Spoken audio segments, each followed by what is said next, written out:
Hey, welcome back everybody. Today on the Hungry Hussey Cooking Show, we're going to have that number 9 dish at the Mexican restaurant. Oh yes, that ACP, Arroz Con Pollo. How'd I do? Let me know if I chop that up. I am Southern. I don't think it's traditional Mexican. I think it's kind of an Americanized, maybe a Tex-Mex. But today, we're going to do the Arroz Con Pollo on the Blackstone Griddle. It's going to be some good groceries. First things first, let's get our burner cut on. And we got just a saute pan that we're going to put over this. You can do this on the griddle top if you want, or you can do it inside on your oven. So we're going to add about a tablespoon and a half of olive oil to our pan. And what we're going to do is we're going to toast our rice. This is 1 cup of jasmine rice. Basically, you just want your rice to get covered in the oil, and we want this to get a nice toasty color to it. So the color is going to change from this really opaque white to more of like a harder white, if you will. Now that your rice is nice and toasty, we're going to add some tomato paste, and we're going to saute that around too. This helps take out the rawness of the tomato. After stirring in the tomato paste, now we're going to add just a little bit of garlic, and we're going to stir that in. You don't want to add the garlic at the beginning because it will burn, and burnt garlic is no bueno. All right, now to this, we're going to add about a half a tablespoon of, this is Knorr chicken powder. I'm going to add 1 tablespoon of Knorr tomato bouillon. We'll stir that around. Now, we're going to come in here with 2 cups of chicken stock, unsalted. We'll give that a nice stir. We want to let this rice come to a boil, and once it comes to a boil, we want to reduce our heat, put the top on it, let it cook for about 15-20 minutes. All right, we got our rice. It's idling over here. Now, it is time to make a luscious, awesome cheese sauce. Man. We just drizzle that stuff all over that chicken and rice. Woo-hoo! Boy, some good groceries. All right, so we're going to get a roux going here. What a roux is, basically fat and flour. So we're going to add 2 tablespoons of really good butter, get that melted, and add 2 tablespoons of flour to the same pot. Now take a whisk and whisk that up really nicely. And you want this to go for about maybe 2 minutes to get the rawness of that flour out, okay?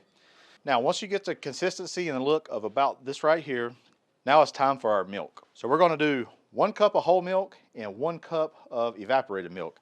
I'm using evaporated milk because, for whatever reason, heavy whipping cream cannot be found around here.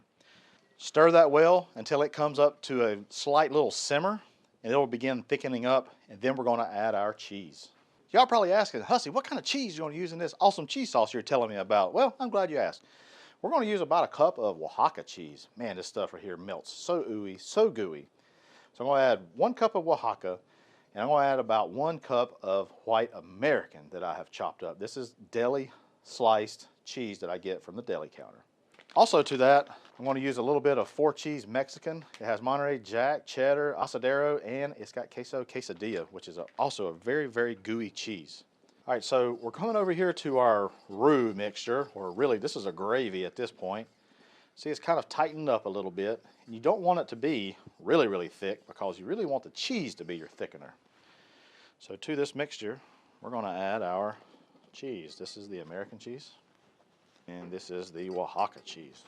Here's our cup of shredded Mexican cheese. You could really just stop with the Oaxaca and the white American, but you know, I want this to be a super awesome cheese sauce. So bring a super awesome cheese sauce. You want to give this cheese sauce a stir. It's going to gum up some, but you need to make sure that cheese, it just gets up to temperature. Next thing you know, it's going to be nice, melty, creamy. It's going to be awesome. Now you might also have to add a little bit more milk to this depending on how thick it does get. So just add if needed. Now I'm going to add 1 pickled jalapeno to this that I have chopped up finely and left a little bit of the seeds in. Just give that a good stir. And I'm going to come in here, a little bit of warmth, not much, a little bit of cumin.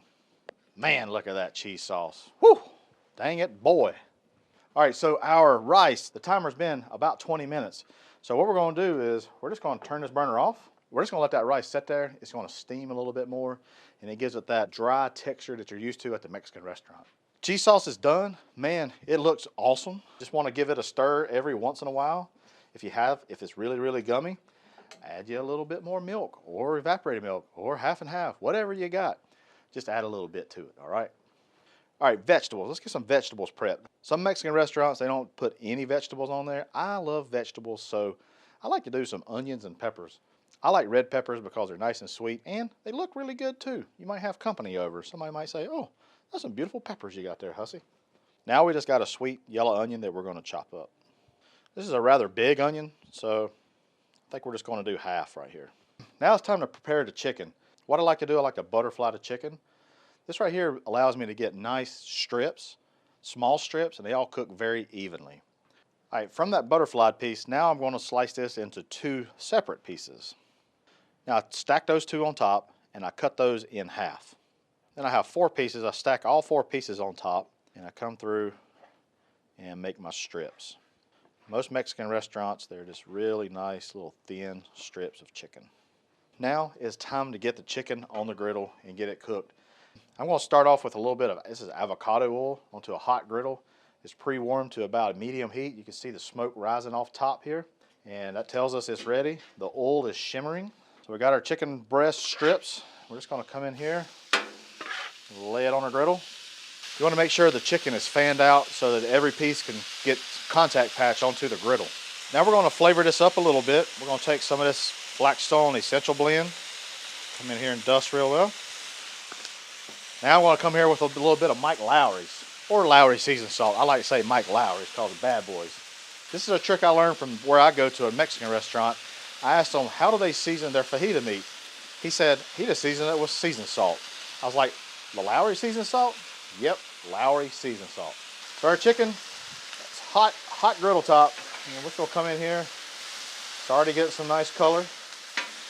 And basically you just wanna cook your chicken through.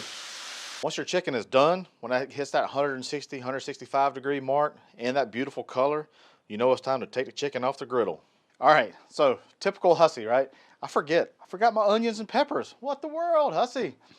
All right, let's get them on. We're gonna lay a little bit of butter down. We're gonna come in here with our onions and peppers and just lay right on top of that butter. And we're just gonna cook the vegetables until nice and tender. And we're gonna come in here with a little bit more of this seasoned salt, just like we did with the chicken. And we're gonna come in here with a little bit of this essentials.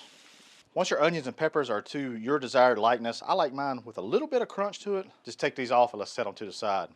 Everything is done. Now it's time to build our ACP.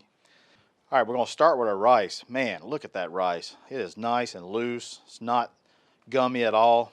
Perfect rice.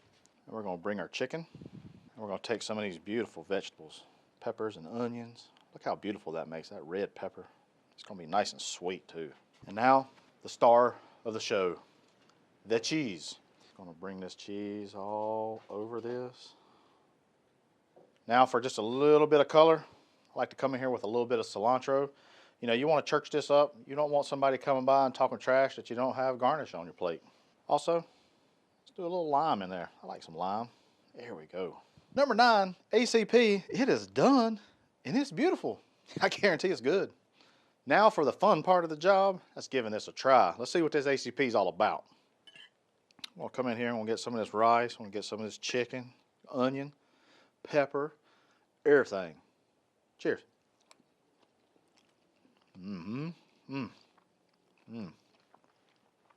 Y'all, that cheese dip. That cheese. Golly. Lord. The peppers has a nice little crunch to it. Very sweet too with the onions. They've sauteed, sweated down. The cheese dip, y'all, it is amazing. It is so amazing. Rice is perfectly cooked. You cannot ask for a better ACP right here, y'all. This right here goes from the number 9, it goes to the number 1 spot. That's what I'm talking about. Don't need anything else. Just go with the ACP. Y'all, hey, I appreciate you stopping in and giving a look. Give us a try. You can also add steak. You can add some shrimp. You can add all 3 if you like. Y'all, I appreciate you stopping in. I appreciate you giving me a look. Always appreciative of all the support. Hey, I want you to click on this video right here. It will be sure to make you a griddle pimp.